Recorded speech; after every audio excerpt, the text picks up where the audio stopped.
Hello everyone, hope you all are ready to meet Romeo and Juliet, who are going to inaugurate the Spring's Year 2nd PUC English course book. So now, without wasting much time, let's get into our first unit, that is Romeo and Juliet. So here we have two acts. In the first act, Romeo expresses and describes the beauty of Juliet, and in the second act, Juliet expresses her intense love towards Romeo.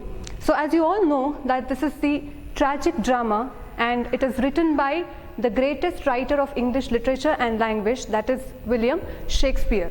So you might be familiar with the stories of Romeo and Juliet.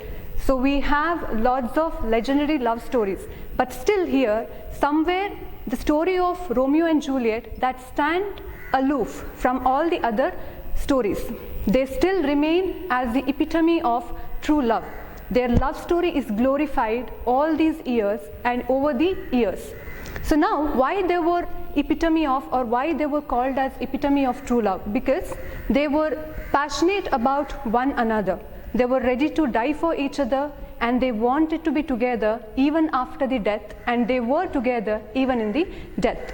So before getting into the textbook, it is very important to learn something about their background. I'm not going to tell you the entire story, since that is not too important for your examination, but still I'm going to tell you a few things related to their background, and it is already prescribed in your textbook. You can refer to it if needed.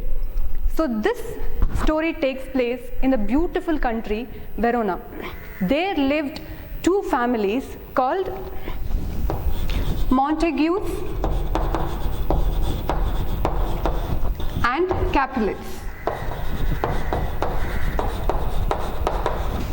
So here, Romeo belonged to the family of Montagues,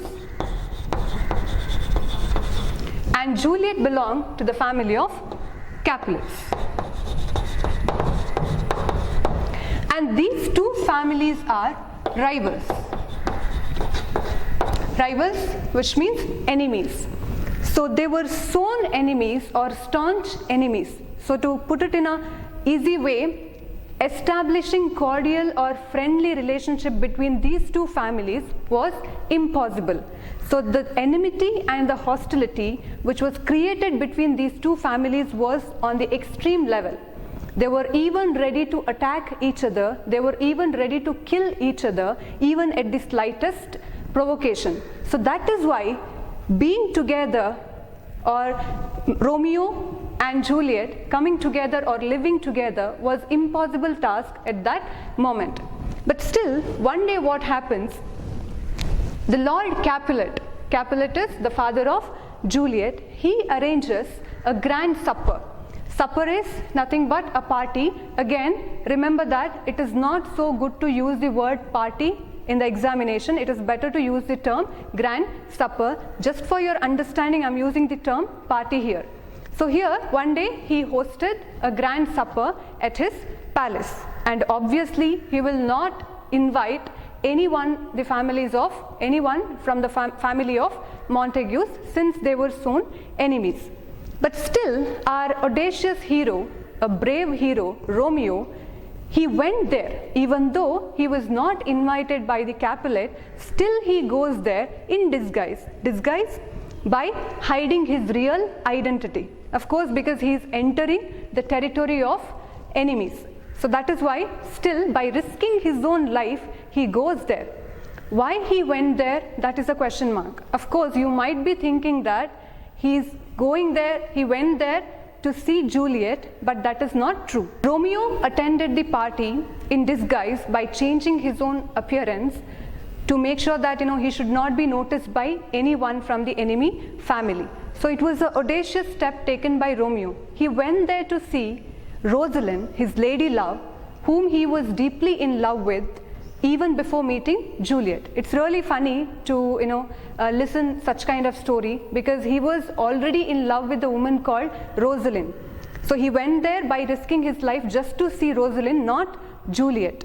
So he was trying to catch the glimpse of Rosalind at the gathering, but suddenly he sees Juliet on the dance floor. The moment he saw Juliet on the dance floor, he forgot Rosalind. and he was completely taken aback by the beauty of Juliet. He was fascinated and enchanted by the beauty of Juliet, and Rosalind, who was occupying his mind, was completely deleted from his mindset, and his mind was preoccupied with the image of Juliet. So he fell in love with Juliet in the first sight. Not only Romeo fell in love with her, but at the same time, even Juliet felt the same feelings towards Romeo. She too fell in love with Romeo, even though she knew that he was from the enemy family. So both of them fell in love with each other in the first sight. So after the dance, Romeo came to know that she is the daughter of Lord Capulet, but still he couldn't deny the fact that he felt true love, or he felt the prodigious birth of true love when he saw Juliet. So after some days, what happens, their love grew stronger, and they realized that it was impossible to live without one another. So they decided to get married to each other. So they got married to each other with the presence of a priest, and they kept it a secret. They got married to each other secretly. So they kept it very secretly so that nobody would attack them. So that was the one reason. So this continues every day, and they couldn't meet in a daytime, and that is why they used to meet only in the night time. So they always felt that even though night is very dark and it brings fear, but still somewhere they felt very protective during the time of night, so that nobody can see us, and they can meet each other, and they can share their feelings. So they hid their love from the world, and they used to meet only in the night time. So later at the end, eventually, still they always wanted to be together even in the death, as I said earlier. So the same thing happens.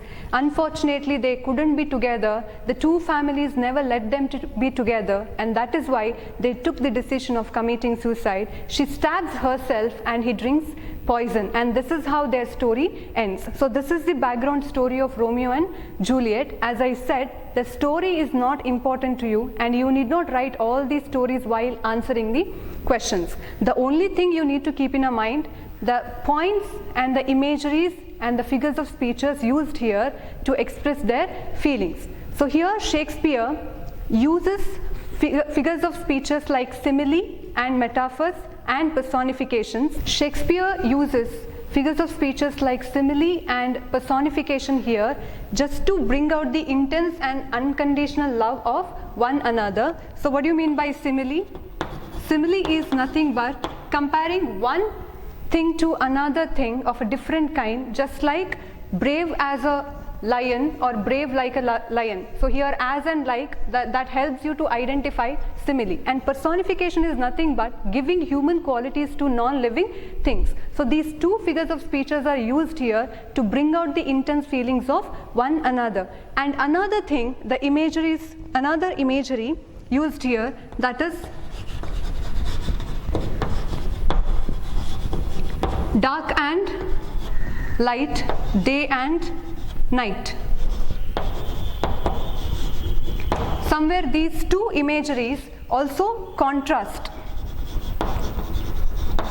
So he brings the contrast between dark and light and day and night. It also symbolizes, it can also be considered as the symbol of the love and hatredness which is surrounding them at that moment.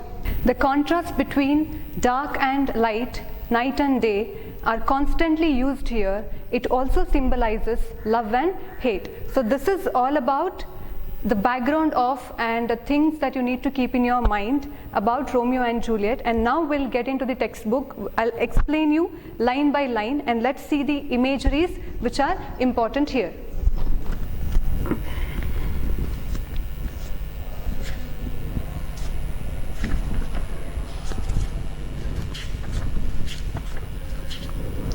So the first act, as I said, where Romeo expresses and describes the beauty of Juliet, as I said, her beauty was exceptional because somewhere he feels that her beauty is very divine and she is a divine being, and he begins with her brightness. So he says, "Oh, she doth teach the torches to burn bright." So this is in Old English. Doth is does. The meaning of doth is does. So it means she does teach the torches to burn bright. That means here he is saying she lights up the room with her beauty. In other words, she is so beautiful that even the lights of the torches, those torches around them, they looked very dull and dim in front of her charm and beauty. In other words, her brightness, her beauty surpasses the brightness of the light. So to put it in a simple way, we can also say that her brightness was far better than the brightness of the torch lights, or her brightness was superior than the torch lights. So here one more thing, torch is not the light, it is not the kind of light that we have nowadays, but in earlier or in ancient times, people used to have a light which were attached to the walls. You might have seen in some films, mythological films too. In Kannada we call it Panju. So that kind of a lights they were talking about. So somewhere he feels that all the lights which were there in that room, every light looked very dull and dim in front of her charm. So that kind of beauty Juliet had. So now again in the next line he brings the contrast between light and dark. It seems she hangs upon the cheek of night. Again, cheek of night can be personification here. And in other words, we can also say that cheek of night is the best part of the night. And somewhere we can also interpret it in this way, that Juliet looks so beautiful that she makes even the night look so beautiful. Because of her beauty, somewhere the night looks beautiful. So this is how he is trying to explain or describe her beauty. In other words, we can say that the meaning of the second line, that is, she stands against the darkness. Even in that dark night, she illuminates like a rich jewel, which is said in the next line. So how does she hangs upon the cheek of night? Just like or as a rich jewel in an Ethiop's ear. So here, rich jewel, that is referred to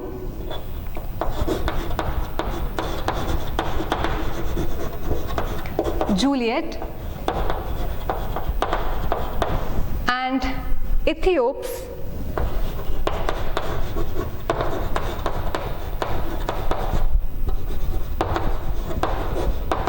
here in this line there are two imageries. Again he brings the comparison and contrast, that is light and dark. Ethiop, which means an African lady. You know how African ladies or African people look. Their complexion is a bit dark compared to other people. In the same way here, that Juliet is compared to a rich jewel, very expensive jewel. You know how it shines. Usually when you keep something very bright colored thing on the dark background, obviously it looks very bright on the dark background. In the same way, somewhere he compares the night to an African lady and her to a jewel which is worn by that African lady. So I hope you got this. These two imageries are very important. Remember it, and I'll repeat it again. Here Romeo compares Juliet to a rich and precious jewel and night to an Ethiopian lady or African lady. So when she stands in that night, it looks as if an Ethiopian is wearing a very precious jewel, and that is illuminating and shining so brightly in that dark night. So further he says, beauty too rich for use, for earth too dear. Further he says, when he looks at her, he feels that some kind of, she is a divine being, as I said earlier. So her beauty is very rare, and she is flawless and she is perfect in all ways.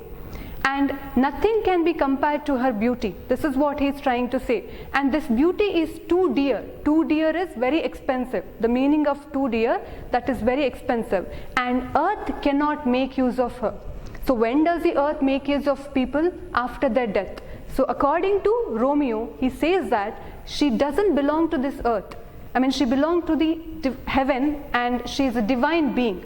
And she is so beautiful that she doesn't have any death. She is so beautiful to die and to be buried. In that way he says that earth cannot make use of Juliet. Her beauty is so divine. So shows a snowy dove trooping with crows as yonder lady over her fellow shows. Further now he brings comparison of light and dark again, or white and black. So again he observes her. He was constantly observing her on the dance floor, and he says when she was dancing with other fellows, other women there on the dance floor, again he brings the comparison. She looks like a snowy dove. So snowy dove is white dove, and dove also symbolizes purity and love or peace. So somewhere he compares Juliet to snowy dove, which is so beautiful, and other women to crows.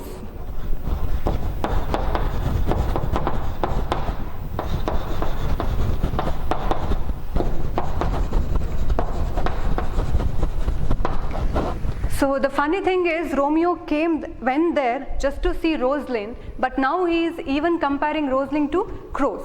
So that is somewhere he feels that whatever the feeling he had towards Rosalind, that was infatuation, but when he saw Juliet, he feels that that was the true love. So somewhere he says that Juliet looks like a snowy dove, white dove, which is very pure, and other women look like crows. So in other words, he's trying to say that she outshines other women just like a dove with a flock of crows.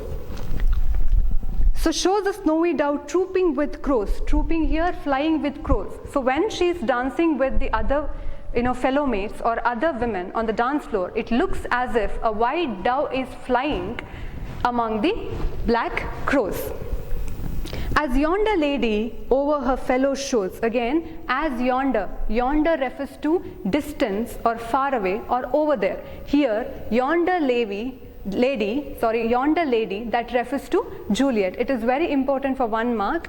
So yonder lady refers to Juliet. He says that when she dances with those women, he feels that she is just like a white dove and all those women are crows. And somewhere he feels that she is distinguished. She is distinguished and she is different from other women. Nobody is as beautiful as Juliet. This is how he felt at that night.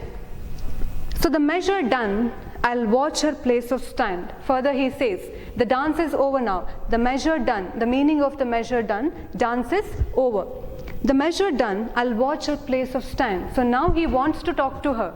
He wants to express his feelings towards her, and that is why he says, the dance is over. So now I'm going to watch where she's going to settle down, where she's going to sit, where she's going to stand, because he wants to go there, he wants to speak to her, he wants to express his feelings towards Juliet.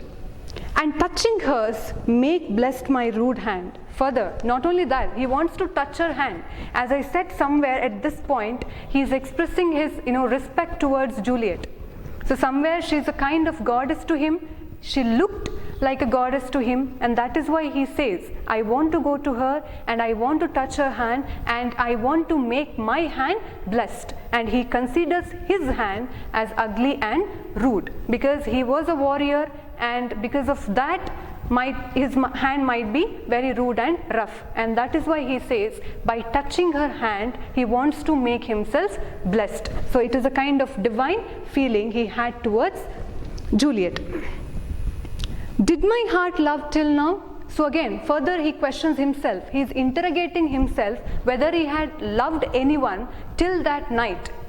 Somewhere he feels that he has never experienced true love so far till seeing Juliet. So that is why he is questioning himself. Have I loved anyone? Have I felt a true love till this night? So did my heart love till now? Forswear its sight. Sight is eyes. Forswear is he is cursing his own eyes. He is rejecting his own eyes. He is denying his own eyes. Somewhere he feels that, somewhere he is repenting that he was not able to see such kind of beauty before that night. So that is why he says, I curse my own eyes for not seeing such kind of beauty before that night. So for I never saw true beauty till this night. So as I said, at this point he feels a true love and he could experience true beauty after seeing Juliet. So this is all about the feelings of Romeo towards Juliet. So in the next act, we'll be seeing the feelings of Juliet towards Romeo. So now she is welcoming the night. As I said, the theme of or the imagery or the contrast between light and dark that continues or repeats constantly. So in the second act too, here she brings the comparison the contrast between light and dark. Come night, come Romeo, come thou day in night. Again, thou is an old English, thou means you. So here she is welcoming night. So as if as if welcoming a person, in the same way she is welcoming night. As I said, even though darkness, night brings darkness, but still somewhere it gives them protection, because they can't meet each other in the daytime, and that is why they used to meet only in the night. So she welcomes the night, she waits whole day for the night to come. So she calls it, come night, come Romeo. So when night comes, obviously the Romeo will be there. She can meet her Romeo. Come thou day in night, even though that is night, but somewhere when Romeo comes, he is a kind of day which comes in the night. So Shakespeare is very choosy about the words, and one should appreciate the use of language that is used by Shakespeare. Look at the way how he explains. He says that Romeo is a day which comes in the night. For thou wilt lie upon the wings of night. Again, thou is you and wilt is will. So now she is describing and explaining the arrival of Romeo in the midnight. So here wings of night can be referred to night, in the midnight. So he always comes in the midnight. So how does he come? It looks as if he is lying on the wings of the night. Somewhere again here she compares night to a bird or raven. So raven is a bird which belongs to the family of crows. So that is in a dark color, and here she compares the night to crow, and it looks as if when Romeo comes, when Romeo enters in the night, so somewhere it looks as if he is lying on the wings of the night. Whiter than new snow. Again, one more comparison here. Again, the contrast between light and dark. Again, new snow.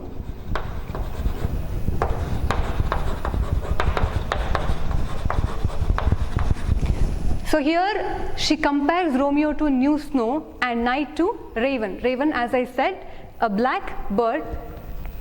So whiter than new snow. Romeo is whiter than the new snow, which is so fresh and which is so pure. And when he comes in the night, it looks as if new snow has fallen on the wings of raven. This is how she compares. So when he comes or when he arrives in the night time, the night is so dark and he is so fair and he is whiter than the new snow. So when he comes in the night, it looks as if new snow has fallen on the wings of raven. So come gentle night. Again she addresses night as gentle, very loving, because she can meet her Romeo, and that is why she is addressing it gentle, very humble and loving, kind. Black broad night. Black broad, very dark night. So as I said, black broad, again that is a figure of speech. It could be a personification. Here they have used it. So give me my Romeo. Now she is requesting the night to give her Romeo. Give me my Romeo, and when I shall die.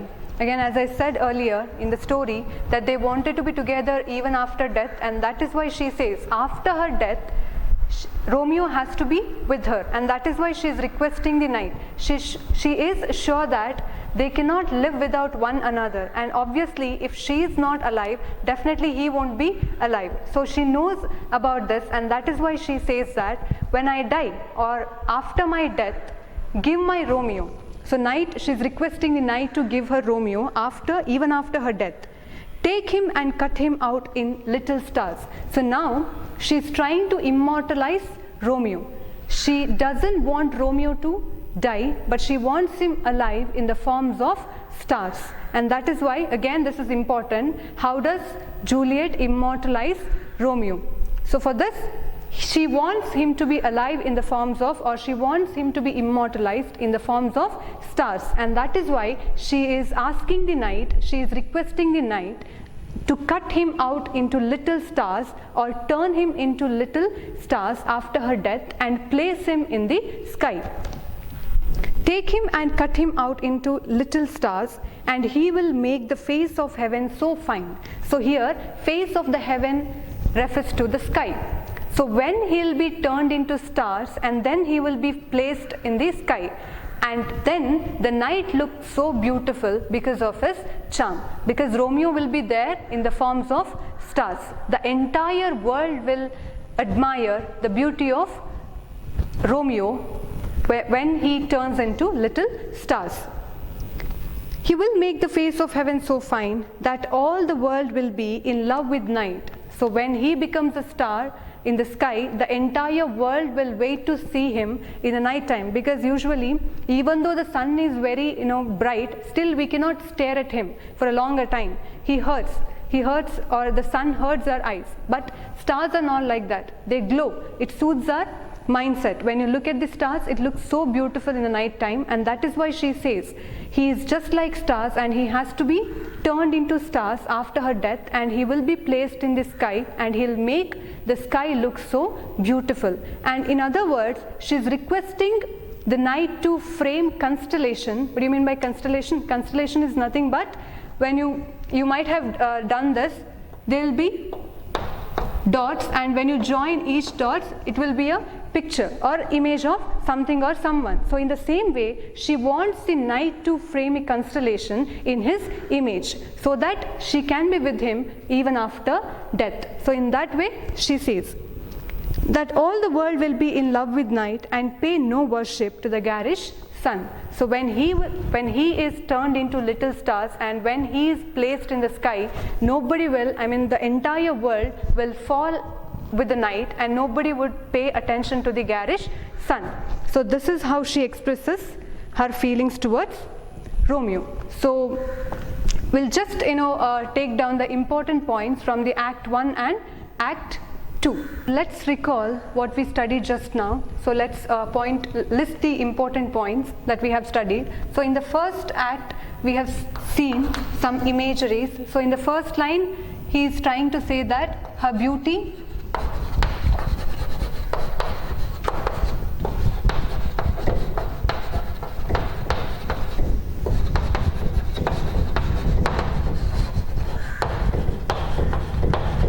surpasses the brightness of the torchlight.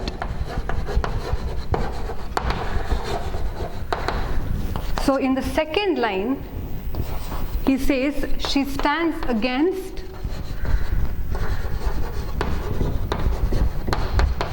the darkness. And in the third line, she is compared to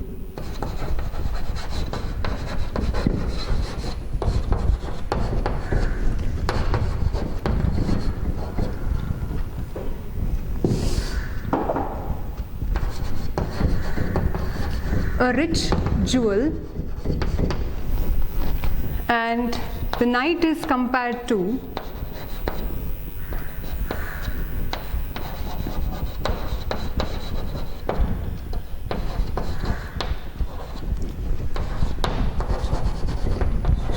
an Ethiopian. Ethiopian means African.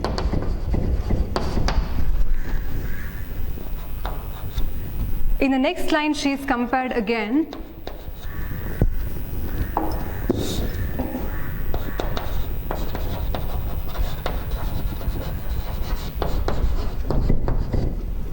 snowy dove and other women compared to flock of crows. So these are the main imageries and comparisons that you need to keep in your mind. These are very important. And then the last two lines are his again feelings about the true love that he felt when he saw Juliet. And the next act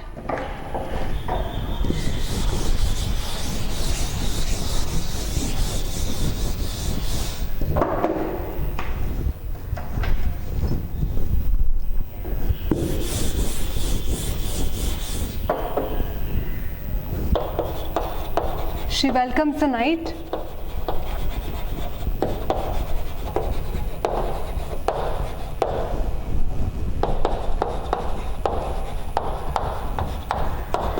Romeo.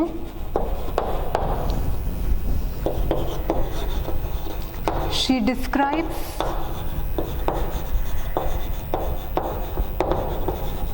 arrival of Romeo.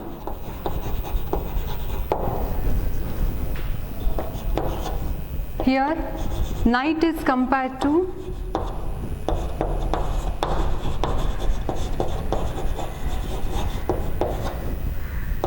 a black bird, raven, and Romeo is compared to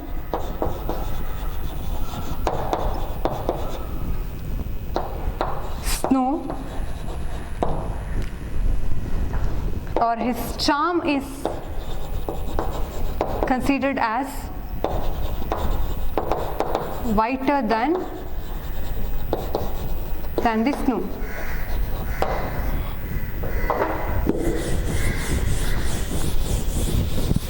And how does she immortalize him?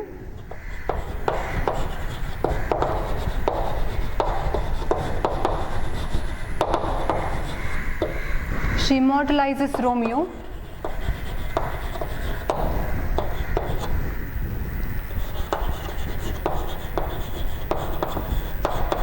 requests the knight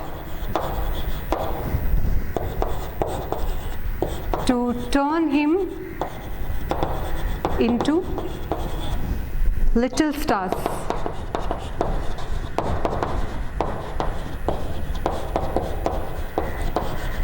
After her death.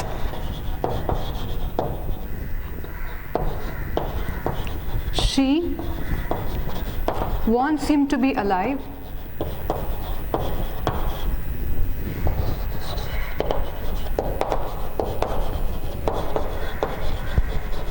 in the forms of stars. So remember and recall all these points. So this is all about Romeo and Juliet. Thank you.